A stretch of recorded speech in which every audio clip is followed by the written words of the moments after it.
Hello and welcome to Banu's Corner. Happy Canada Day!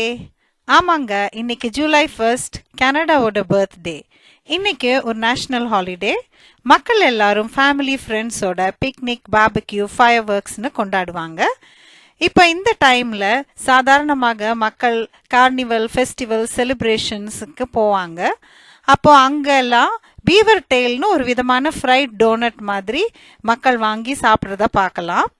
இந்த typically Canadian ட்ரீட்டை எல்லா Canadian நிகழ்வுகளிலும் பார்க்கலாம்.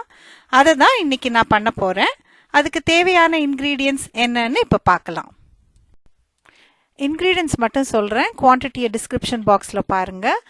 கோதுமை மாவு நார்மலி எடுப்பாங்க. நான் ஆல் பர்பஸ் ஃப்ளவர் மைதா எடுத்திருக்கேன். ஒரு முட்டை அடித்து எடுத்திருக்கேன். வார்ம் மில்க், ஒயிட் சுகர், அப்புறம் வார்ம் வாட்டர், இது ஈஸ்ட்டுக்காக. ஈஸ்ட்டு, ட்ரை ஆக்டிவ் ஈஸ்ட் எடுத்திருக்கேன். Oil, vanilla essence, extract actually, salt, cinnamon powder. ஒரு பவுலில் ஈஸ்ட்டை போட்டு வார்ம் வாட்டர், ஒரு அரை ஸ்பூன் ஒயிட் சுகர் போட்டு 10 நிமிஷம் ஈஸ்ட்டை ப்ளூம் பண்ண விடுங்க. 10 நிமிஷம் கழித்து அதை நுரைச்சி வந்துடும். இப்போ வார்ம் மில்க், ஒயிட் சுகர், அடித்த முட்டை, உப்பு, வனிலா எக்ஸ்ட்ராக்ட், எண்ணெய் எல்லாம் போட்டு சர்க்கரை கரையை மிக்ஸ் பண்ணி எடுத்துக்கோங்க. இனி இந்த லிக்விட் இன்க்ரீடியன்ஸோட மாவை table spoon at a time போட்டு கலந்து பிசையுங்க. கையால் கூட பிசையலாம். எனக்கு மாவு கணக்காக இருந்துச்சு. ஒரு எண்ணெய் தடவிய பவுலில் போட்டு மூடி வச்சு ஒரு வார்ம் பிளேஸில் 1 to 2 hours வைங்க. நான் ஒரு 1.5 மணி நேரம் கழித்து எடுத்தேன். நல்ல ஸ்ப்ரிங்கியாக இருந்துச்சு. அப்புறம் அந்த மாவை எடுத்து நல்லா திருப்பி பிசைஞ்சிட்டு 8 போர்ஷனாக பிரிச்சுக்கோங்க. அப்புறம் அதை உருட்டி ஓவல் ஷேப்பில் நீங்கள் லேசாக மாவு வச்சு தட்டி எடுங்க.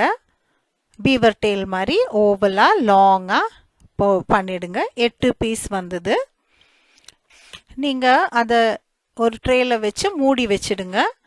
எண்ணெய் சூடாக இருக்கான்னு பார்க்க கொஞ்சம் ஒரு பீஸ் போட்டு எடுத்துட்டு அப்புறம் அதை செக் பண்ணிவிட்டு நீங்கள் ஒவ்வொன்றா போட்டு பொரிச்சு எடுக்கலாம்.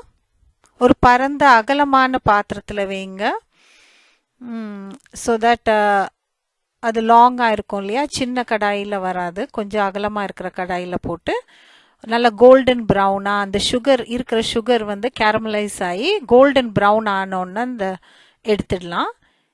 நீ எல்லாம் எடுத்தாச்சு. நீங்கள் பார்த்தீங்கன்னா அது ரொம்ப லைட்டாக தான் இருந்துச்சு, ஏன்னா ஈஸ்ட் போட்டிருக்கோம் இல்லையா.